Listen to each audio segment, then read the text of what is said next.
There are two people living on the same street, same neighborhood, same commute, same kind of mortgage, same kind of stress at work, same arguments with their kids on school mornings. From the outside, their lives are basically identical.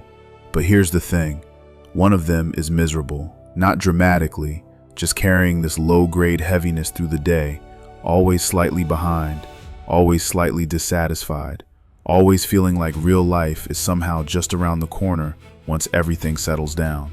The other one is fine, actually fine, not performing happiness, not pretending things are easy, just genuinely okay with where they are, resilient when things go wrong, not carrying yesterday's frustrations into tomorrow morning. What's the difference? It's not money, it's not luck. It's not that one of them has a better life, they have essentially the same life. It's a handful of small habits, practiced daily, that most people walk right past without ever noticing. 2,000 years ago, a group of philosophers figured this out, not from comfortable positions of privilege, from the middle of actual catastrophe. Marcus Aurelius buried children and led Rome through a plague while running a war. Seneca was exiled, then later ordered to take his own life by an emperor he'd spent years trying to help. Epictetus started life as a slave with a body permanently damaged by cruelty. None of them had easy lives. All of them found peace anyway. And what they left behind, written in private journals, in letters to friends, in lectures to students, was a set of daily practices so simple you'd almost dismiss them, so repeatable that after a few weeks they stopped requiring effort. Today we're going through 9 of them. Not abstract philosophy, not vague advice about being present. Specific, repeatable habits that you can start doing today, starting, if you want, with the one you need most before this video ends. Let's begin. Habit 1. Claim the first minutes. It's 5:47 a.m. Marcus Aurelius is emperor of Rome. He has a full day ahead of him that most people couldn't survive. Military dispatches, political decisions, people bringing him problems that have no clean solutions. And he's lying in bed not wanting to get up. We know this because he wrote about it. In one of the most powerful and relatable passages in the Meditations, he essentially scolds himself for wanting to stay under the covers, and then reminds himself of something. I am rising to do the work of a human being. Why should I act against my own nature? The most powerful man in the world talked himself into getting out of bed, not from inspiration, from a simple, daily ritual of reminding himself who he was before the chaos started. Here's what most people do instead. They wake up, reach for their phone, and within 30 seconds they're absorbing someone else's emergency, someone else's vacation photos, someone else's argument in a comment section. Before their feet have touched the floor, their emotional state has already been handed to dozens of strangers who don't know them and don't care about them. That's not a morning. That's an ambush. The happiest people don't necessarily wake up earlier than you do. They just protect the first few minutes as their own. Before anyone else's noise gets in, they ask themselves one quiet question. Who do I want to be today, regardless of what happens? It doesn't need to be elaborate. It doesn't need to be an hour of meditation and cold plunges and green juice. That's the version social media sells. Exhausting to watch, impossible to sustain. It can be 5 minutes with a cup of coffee before you check anything. A short walk around the block before your phone comes off the nightstand. 3 sentences written in a notebook about what actually matters today, separate from what merely feels urgent. Try this tomorrow. Before you touch your phone, give yourself 60 seconds. Just 60. Ask, who do I want to be today? You don't need a perfect answer. You just need to ask the question before the world starts answering for you. Habit 2. Stop arguing with what already happened. There's a story about Epictetus that gets told differently depending on the source, but the core of it stays the same. His master grabbed his leg and started twisting it, an act of deliberate cruelty. And Epictetus, according to the account, looked at the man calmly and said, "You're going to break it." When it broke, he simply said, "Didn't I tell you?" No rage, no collapse, no spiral into why me and what kind of world is this. Now before you dismiss that as superhuman, Sit with what it's actually describing. Because Epictetus wasn't pretending it didn't hurt. He wasn't performing calm. He understood something that most people never do. Raging against a bone that is already broken does not unbreak it. And the suffering created by arguing with reality that has already happened is entirely self-inflicted. Here's what this looks like in an ordinary life. Someone cuts you off in traffic. The actual event lasts 2 seconds, but some people carry the anger from that 2-second event for 30 minutes afterward, replaying it, narrating it, getting worked up all over again about something that is already completely over. The traffic didn't ruin their morning. Their relationship with the traffic did. Marcus Aurelius wrote about this constantly. The obstacle in the path becomes the path. Whatever gets in the way becomes the material to work with. Rain canceled plans? Fine. The rain is now part of the plan. A betrayal from someone trusted? Fine. That's now the situation to navigate. Not because he liked what happened, because he understood that fighting an already fixed reality is a battle you cannot win. And choosing to fight it anyway is where misery lives. Happy people are not people to whom nothing bad happens. That's a myth, and clinging to it will make you feel cheated by life every time something goes wrong, which it always does.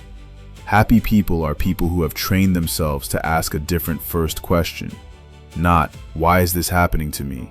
A question with no useful answer. A question that keeps you circling.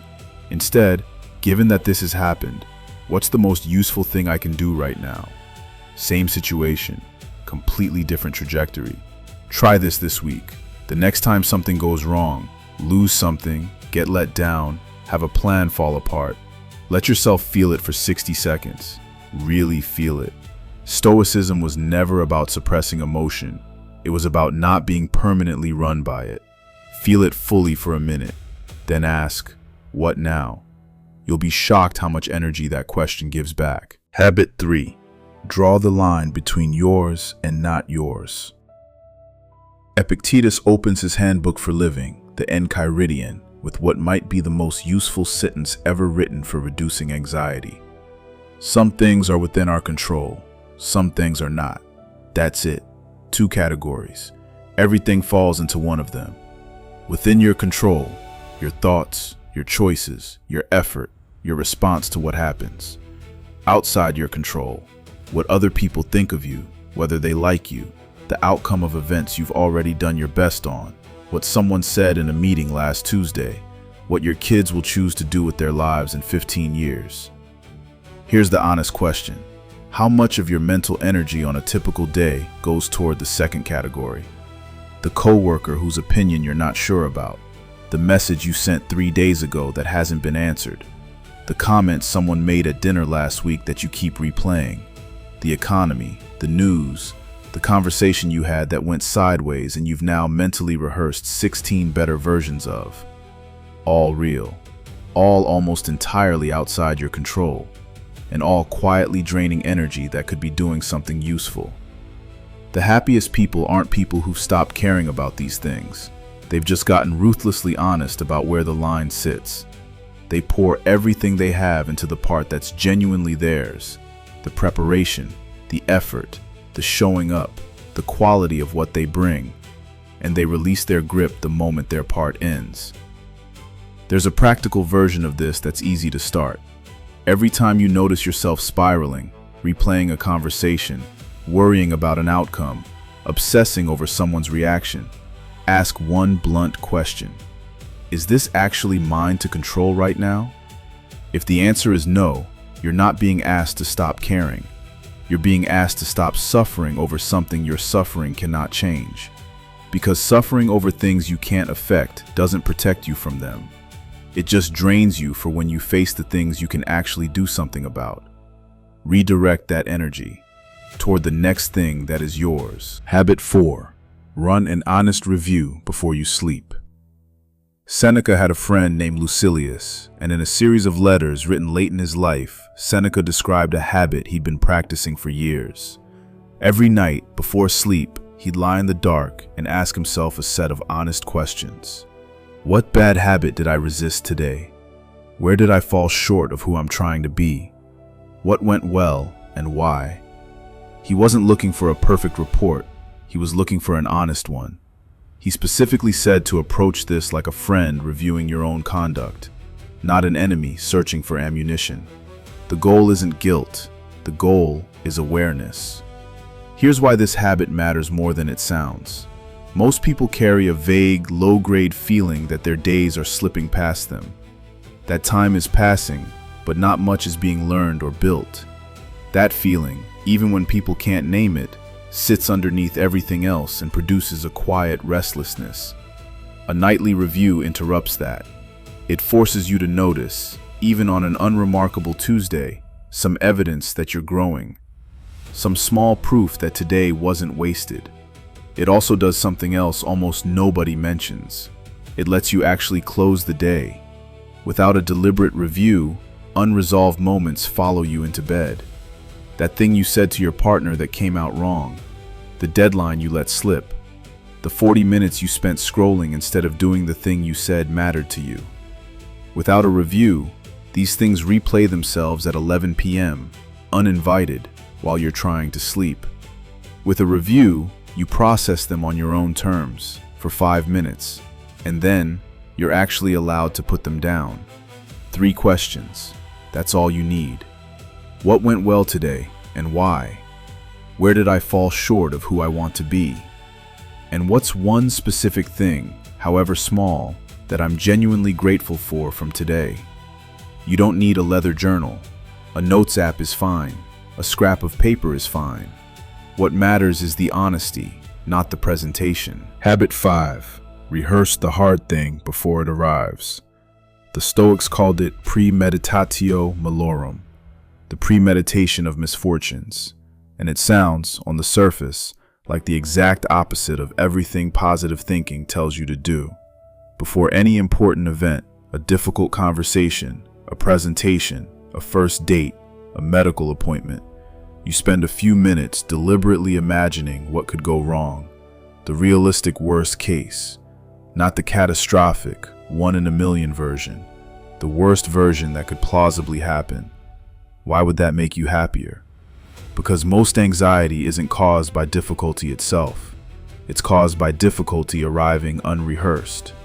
Think about 2 people running late for an important meeting. The first one never once considered the possibility of traffic. When it hits, they experience pure panicked shock. The whole world has conspired against them. This is a disaster. The second one thought, this morning, for about 30 seconds, traffic might happen. If it does, I'll call ahead. When traffic hits, they call ahead. Mild inconvenience, already handled. Same traffic, completely different internal experience. Marcus Aurelius did a version of this every morning. He'd remind himself that he might encounter difficult people today, ungrateful, arrogant, dishonest. Not to become suspicious of everyone he met, just so that when it happened, he wasn't blindsided into anger by behavior that is, frankly, a completely normal part of being human among other humans. Here's how to apply this practically. Before anything that makes you nervous this week, spend 90 seconds with one question. What's the worst realistic version of this? And if it happened, what would I actually do? Not the catastrophic version, the realistic one. The awkward silence, the no, the disappointed reaction. And then decide in advance how you'd handle it. By the time the actual moment arrives, it won't be new territory. You'll have been there once already, in your mind, and you'll have already decided how you'd show up. Habit 6.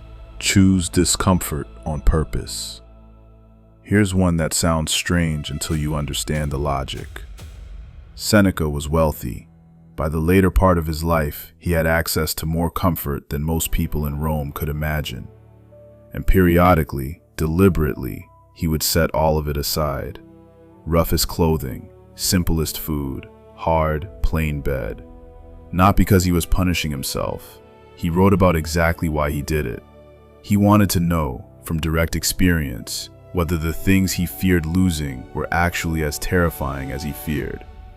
He wanted to test on his own terms whether he could survive without them. Every time he did it, he found the same thing.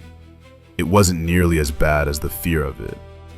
This is the root of something you might recognize from modern life: cold showers, deliberate fasting, difficult workouts, sleeping without a pillow for a night, voluntary discomfort.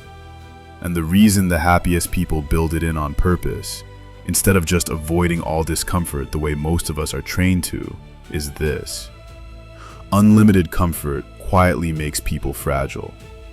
If your nervous system has never once practiced tolerating genuine discomfort, real hunger, real cold, real physical effort, then when hardship arrives uninvited, and it always does, eventually, it hits a mind and body that has never once practiced staying calm under pressure. The result isn't pretty. But the person who has voluntarily sat with discomfort on their own terms, at a time and intensity they chose, has built something. Not numbness, resilience. The body-level knowledge that discomfort is survivable, that they don't fall apart just because something is hard. There's a quieter gift here too. When you deliberately go without something, you get to rediscover how much you already have. Comfort has a sneaky way of raising your baseline until yesterday's luxury becomes today's bare minimum, and you end up feeling deprived in the middle of abundance. Seneca wasn't torturing himself. He was recalibrating his sense of what enough actually means. This week, try removing one small comfort on purpose. Skip the extra 10 minutes of scrolling in bed. Take the stairs. Black coffee for one day. Just to prove to yourself that you can. And notice what happens when that small thing comes back. It tends to briefly feel like a genuine gift again, instead of something you'd stop noticing entirely. Habit 7. Feed your mind deliberately. Seneca wrote to his young friend Lucilius with a specific piece of advice about reading. He said, "Don't read widely and shallowly. Read deeply and selectively. Spend time with the writers who actually shaped your character, not just the ones who fill your time." He said choosing what you read is really choosing who you allow to shape your mind. And that distinction separates a restless, wandering reader from someone who is actually getting wiser. Here's why this belongs on a list about happiness. Every single person alive is, whether they realize it or not, absorbing the values of whatever they consume most. If the majority of your daily input is outrage, comparison, and manufactured urgency, which is most of what algorithms are optimized to deliver because outrage and anxiety keep people scrolling, your internal state will reflect that. You cannot marinate in anxiety-inducing content for hours a day and expect to feel calm. It doesn't work that way. The happiest people tend to share one quiet trait. They're intentional about what enters their mind with the same seriousness most people apply to what enters their bodies. They spend at least a little time each day, 20 minutes is enough, with writing that has survived hundreds or thousands of years. Because writing that has survived that long has, by definition, said something true enough about human nature to keep mattering across entirely different centuries, languages, and civilizations.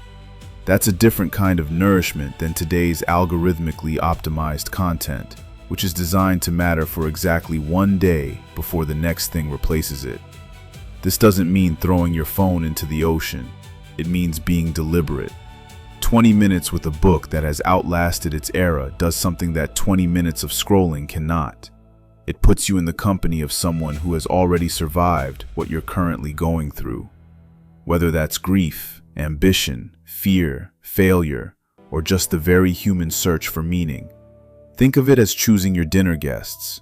If you could sit at your table each evening with anyone, would you invite the version of humanity currently screaming for your attention on your phone?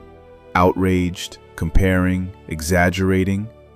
Or would you rather sit with someone like Marcus Aurelius, exhausted after a day of running an empire, admitting honestly that he too struggled, he too failed, he too had to start over the next morning? One guest leaves you more agitated than when you sat down. The other leaves you steadier. You get to choose who joins you. Most people just forget they're allowed to. Habit 8. Practice specific gratitude.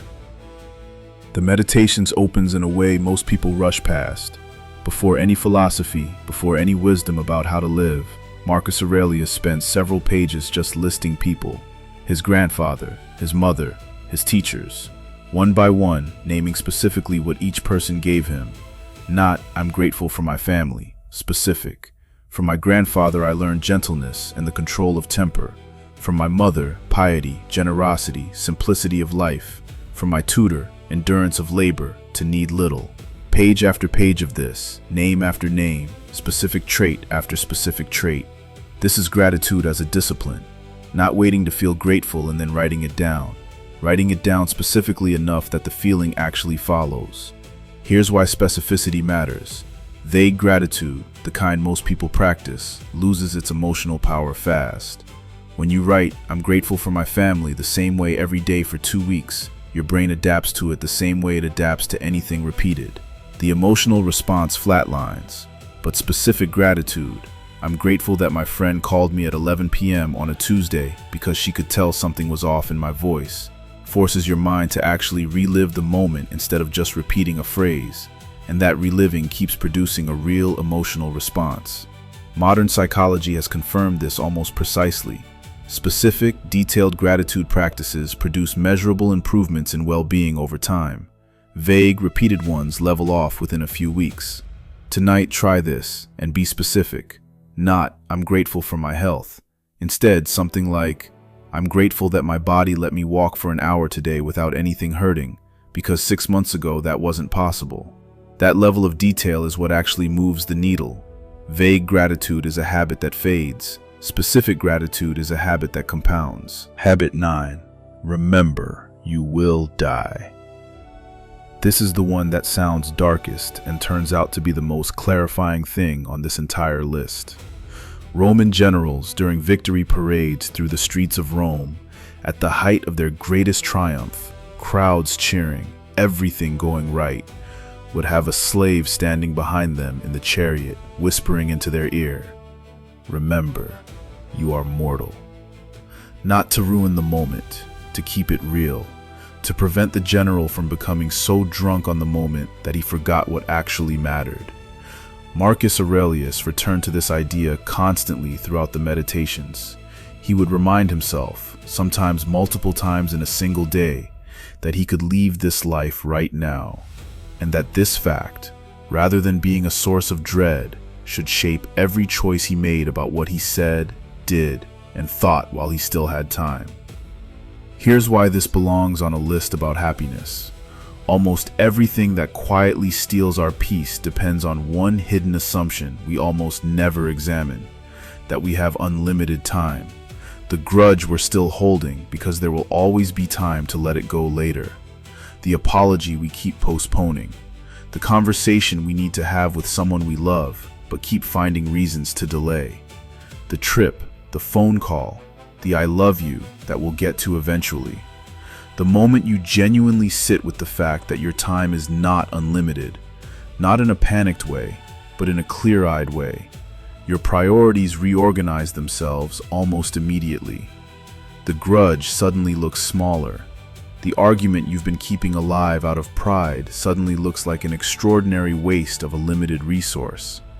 The conversation you've been avoiding suddenly feels urgent in a way it didn't 5 minutes ago. This isn't about being obsessed with death. It's closer to the opposite. It's about using the one certainty every human being shares, regardless of wealth, health, or circumstances, as a filter for what actually deserves the hours you have left. Ask yourself tonight, gently and honestly, if I had significantly less time than I assume I have, what would I stop wasting energy on? What would I finally say? What would suddenly stop mattering at all? You don't need a perfect answer. Just let the question do its work. I want to end with a moment from Marcus Aurelius's life that I think brings all 9 of these habits into focus better than any summary could. It's 175 AD. Marcus has been at war for years. He's exhausted. He's grieving.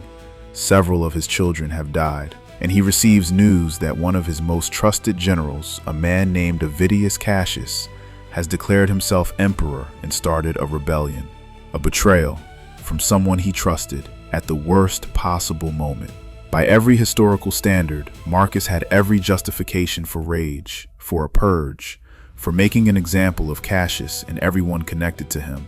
Instead, accounts from the period describe him saying he hoped he'd have the chance to show the man mercy rather than punishment, that he wanted to resolve it by winning him over, not destroying him. Before the two armies could meet, Cassius was killed by his own soldiers. When his head was brought to Marcus as what was expected to be a welcome prize, Marcus refused to celebrate. He reportedly ordered it buried with proper honors rather than displayed. Sit with that for a moment. A man betrayed at the worst possible time, with every reason in the world to want revenge, chose mercy instead. Not because he didn't feel the sting of it, but because he had spent years, ordinary day after ordinary day, building the habits that made that choice possible. The morning ritual that reminded him who he wanted to be. The refusal to argue with what had already happened. The discipline of focusing only on what was his to control. The nightly review. The rehearsal of hardship. The voluntary discomfort that had already taught him he could survive worse than this. The writing of men wiser than him. The specific gratitude. And the daily quiet awareness that none of it, his power, his enemies, his own life, was going to last forever. That wasn't a personality trait. That was a practice, built in small daily habits across years, so that when the worst day of his reign arrived, the peace was already there, because it had been built. You're not facing a military rebellion this week, but you're facing something, a frustration, a disappointment, a moment where the easy thing and the right thing are pulling in different directions. And in that moment, the only thing standing between you and the response you'll actually be proud of is whether you built the habit beforehand, or whether you're trying to invent it for the first time under pressure. Pick one of these 9, not all of them, just one. The one that made you pause somewhere in this video. The one that quietly nagged at you a little. Practice it deliberately for 7 days. Notice what shifts. You don't need better circumstances to build a better life. You need better habits. Start with one. Start today.